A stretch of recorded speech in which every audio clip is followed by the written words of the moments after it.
ए छुटकी, हाँ तनी भावना के फोन लगावा ना। हाँ लगावत रात में बड़ा उल्टा सीधा सपना देखनी है। हमार मन बहुत घबरात बा।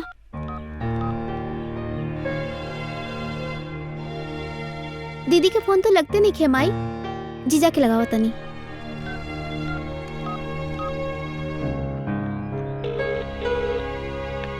जीजा भी फोन ना रिसीव करत हवन।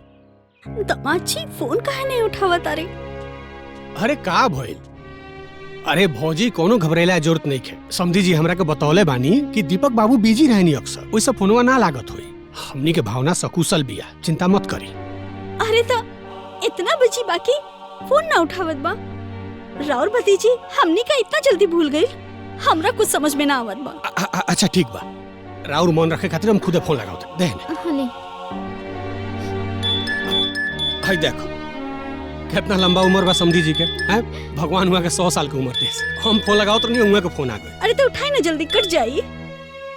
राम राम समझी जी। सब हुआ कुशल से बानू। आ देखी ना हम रहुए फोन लगाओ तो नहीं, तो सवेरे सवेरे फोन आ गए।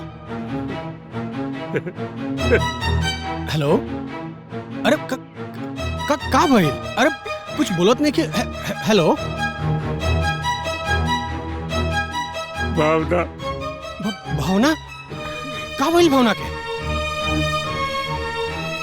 अरे बोली ना, काहे चुप बानी? भावना भक्ति के पीठ में न रह गई।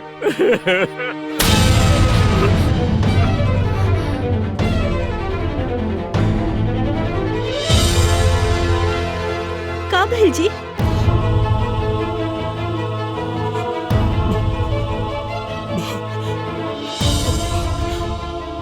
भावना, हमार भावना दुनिया में न रहो।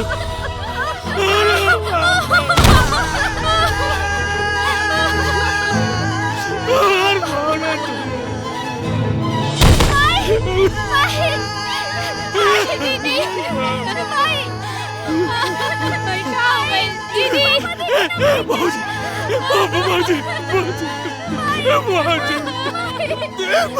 अरे तो पानी लिया।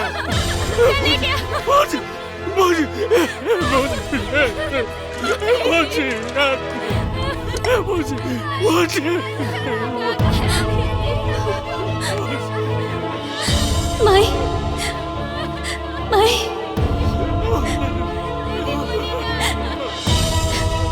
माई माई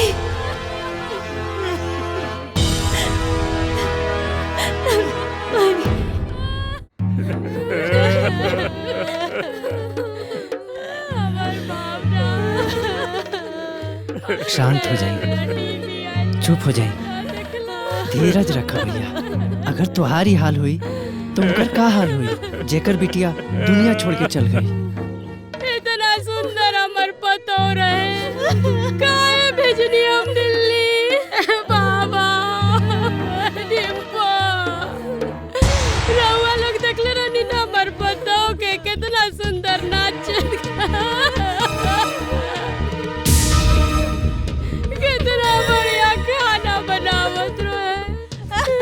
रउआ लोग आयल रहती ना मुँह दिखाई, कितना सुंदर रहे, कितना बढ़िया गावत रहे, नाचत रहे।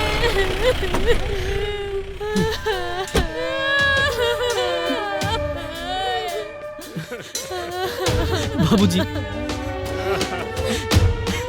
ये सब कैसे हो गल बाबूजी?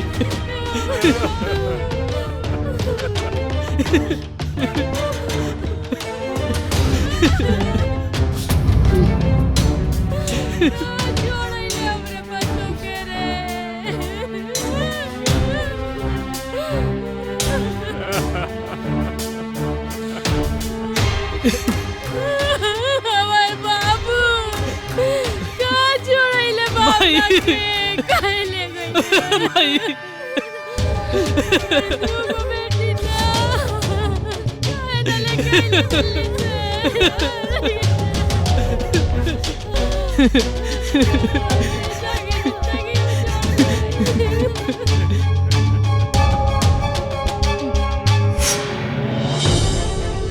वीर, वीर, कहाँ बड़ा वीर? वीर,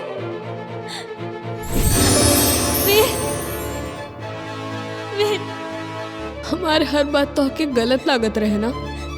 हम तो के कितनी बार समझाले रहनी है कि तोहर परिवार तोहर खातिर ठीक नहीं है, लेकिन तोहके तो समझ में ही नहीं आवत। अब तो जौन भी कहबा हम करे खातिर तैयार बानी। बताव का करे के बाप? अपना कातिल से बदला लेवे के बा। लेकिन वीर, हम तो केहू के दिखाई भी ना पड़ीला। हम केहू के कुछ बतावल चाहिला तो केहू हमर बतिये ना सुनेला। हम केहू के छुअल चाहिला ना तो हम छू ही ना सकीला वीर। हम शक्तिहीन बानी वीर, शक्तिहीन बानी। अब तू शक्तिहीन ना बाड़ू, हम तो के शक्ति देव। कैसे वीर?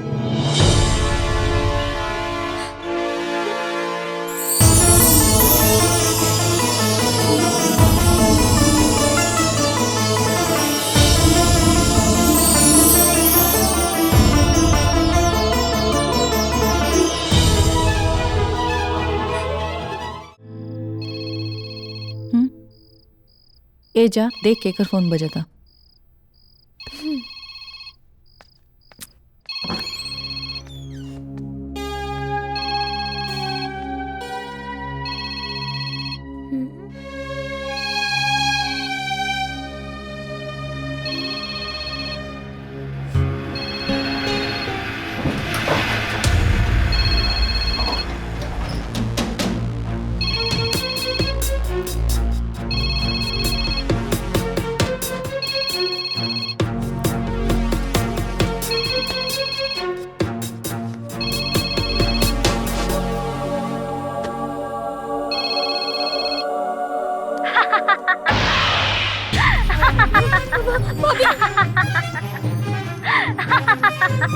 का भइल ननद जी?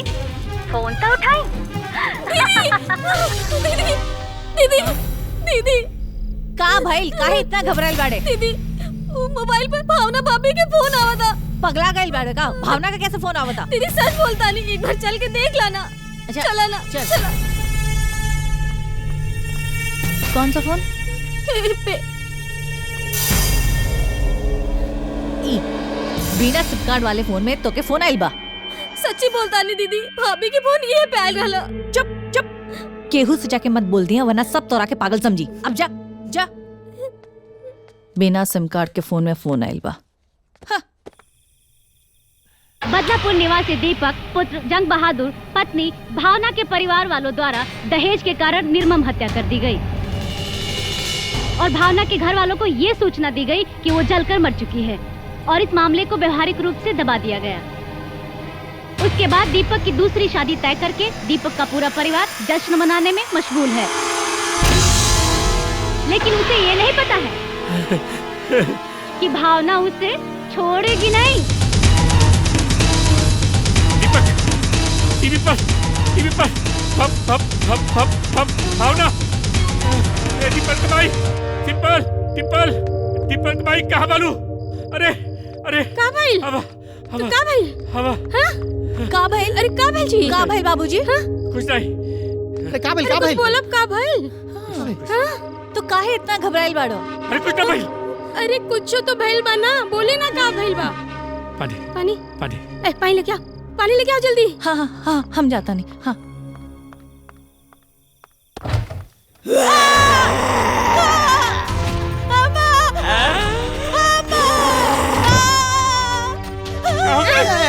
का भाई? अब का भाई? फ्रिज में एगो बच्चा बा। का? फ्रिज में बच्चा? ये लोग के का हो गइल बा? कि वो कुछो बोलता कुछो करता, का भइल बारे तोहनी के? अम्मा हम सच्ची बोले तानी, वो फ्रिज में एगो बच्चा बा। हम जात हनी। अगर फ्रिज में कुछो ना भइल ना तो देख तोहनी के हम का हल कर। फ्रिज में बच्चा बा। आराम से। सब के सब हमरे घर में पगला गइल बा। फ्रिज में बच्चा बा त है बतावा, एमे बच्चा बा? आज तनी के जन हाल करब ना हम। बच्चा बा है का बा? फ्रिज में बच्चा बा? अरे। पानी बा फ्रिज में, है ली पी रहुआ।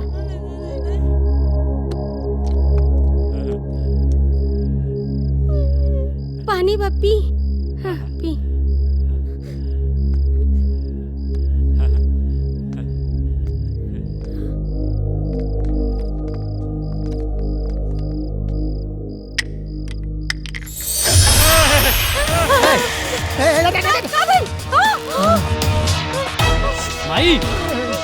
माई का बोल का इतना चिल्ला चिल्ली होता? अरे बेटा गजब हो गई।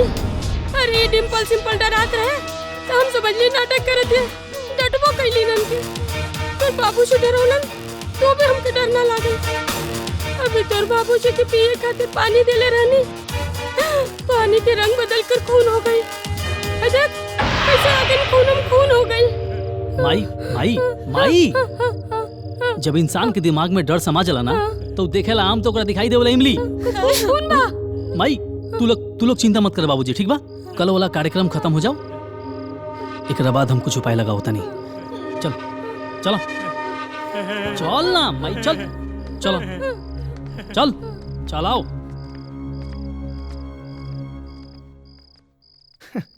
जैसन करब जा ओइसने नु भरब जा।